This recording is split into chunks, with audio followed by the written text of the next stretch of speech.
Friends, आज हम इस वीडियो में इंडियन पॉलिटी से रिलेटेड कुछ क्वेश्चन जो कि आपके एग्जाम के लिए यूजफुल होने वाले हैं उसके बारे में देखेंगे। तो ये इंडियन पॉलिटी का पार्ट फर्स्ट है। पार्ट सेकंड और अगली वीडियो देखने के लिए आप हमारे यूट्यूब चैनल को सब्सक्राइब करना ना भूलिएगा। तो चलिए वीडियो को स्टार्ट करते हैं।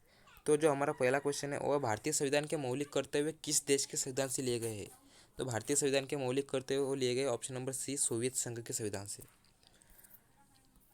आगे जो क्वेश्चन है वो है भारतीय संविधान में उल्लेखित आपातकालीन प्रावधान किस देश के संविधान से लिए गए हैं। जो भारतीय संविधान में आपातकालीन प्रावधान है वो लिए गए हैं जर्मनी के संविधान से, यानी कि ऑप्शन नंबर सी। आगे भारतीय संविधान के अनुच्छेद 35A में निम्नलिखित में से किस राज्य के लिए विशेष प्रावधानों का उल्लेख किया गया है। तो अनुच्छेद 35A के ए में भारत के जम्मू कश्मीर के लिए विशेष प्रावधान का उल्लेख किया गया है। आगे सन डैश में उड़ीसा भारत संघ एक स्वतंत्र राज्य के रूप में शामिल हुआ था और अब भी है, यानी कि किस वर्ष उड़ीसा भारत संघ का एक स्वतंत्र राज्य के रूप में शामिल हुआ था। तो वो है 1950 को उड़ीसा भारत में राज्य के एक स्वतंत्र राज्य के रूप में शामिल हुआ था, यानी कि ऑप्शन नंबर बी। आगे क्वेश्चन नंबर 5 है भारत के संविधान के अनुच्छेद 371 में निम्नलिखित में से किस राज्य के लिए विशेष प्रावधानों का उल्लेख किया गया है। जो अनुच्छेद 371 है, 371 है नागालैंड के लिए। 371 अनुच्छेद जो ए है वो उसके तहत नागालैंड के लिए विशेष प्रावधानों का उल्लेख किया गया है।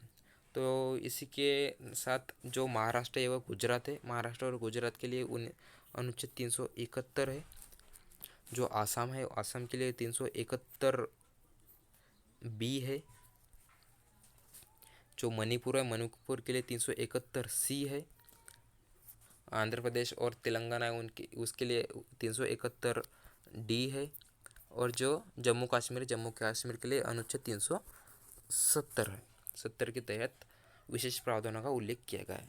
ठीक है, आगे देखते हैं। आगे क्वेश्चन नंबर 6, 1949 में भारत का हिस्सा बना था, यानी कि कौन सा राज्य 1949 में भारत का हिस्सा बना था।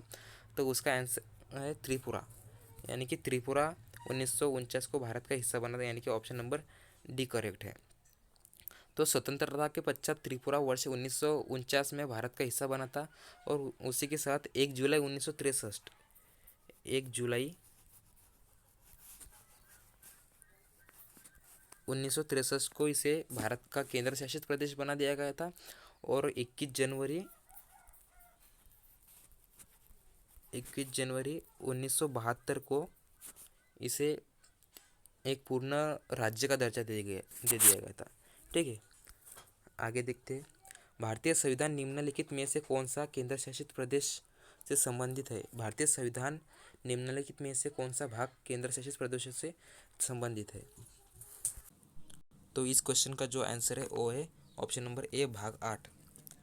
भारतीय संविधान के भाग 8 के अनुसार अनुच्छेद 239 से 241 तक केंद्र शासित प्रदेश तथा प्रशासकीय व्यवस्था के रूप में केंद्र शासित प्रदेश तथा प्रशासकीय व्यवस्था का प्रावधान है। आगे देखते हैं। आगे जो है 21 जनवरी 1972 को किसका गठन किया गया था। 21 जनवरी 1972 जो है ऑप्शन नंबर सी, यानी कि मेघालय। 21 जनवरी 1972 को मेघालय का गठन किया गया था। इसी के साथ जो तेलंगाना है, तेलंगाना का गठन किया गया था 2 जून 2014 को। 2 जून 2014 को तेलंगाना का गठन किया गया था। और 26 जनवरी 1950 को 26 जनवरी 1950 को उड़ीसा का गठन किया गया था। और 30 मई 1987 को गोवा का गठन किया गया था। ठीक है, यानी कि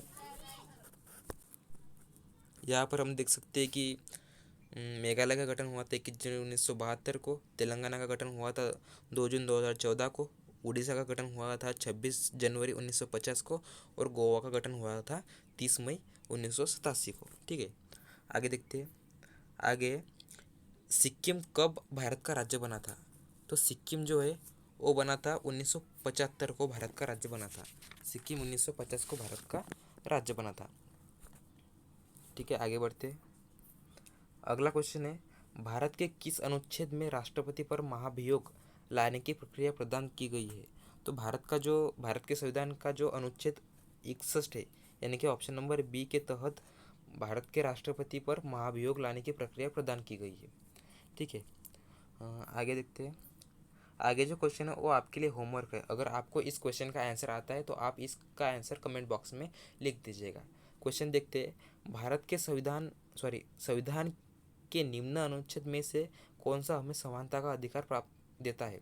तो भारत संविधान के जो अनुच्छेद है उसमें से कौन सा अनुच्छेद हमें समानता का अधिकार प्रदान करता है? ऑप्शन देखते हैं, अनुच्छेद 368, अनुच्छेद 14 से 18, अनुच्छेद 32, अनुच्छेद 24 से 24। तो अगर आपको इस क्वेश्चन का आंसर आता है तो आप कमेंट बॉक्स में लिख दीजिएगा। तो चलिए, इस वीडियो में बस इतना ही। अगर ऐसे ही वीडियो देखने के लिए आप हमारे यूट्यूब चैनल को सब्सक्राइब करना ना भूलिएगा। तो चलिए, मिलते हैं नेक्स्ट वीडियो में। तब तक के लिए नमस्ते, जय हिंद।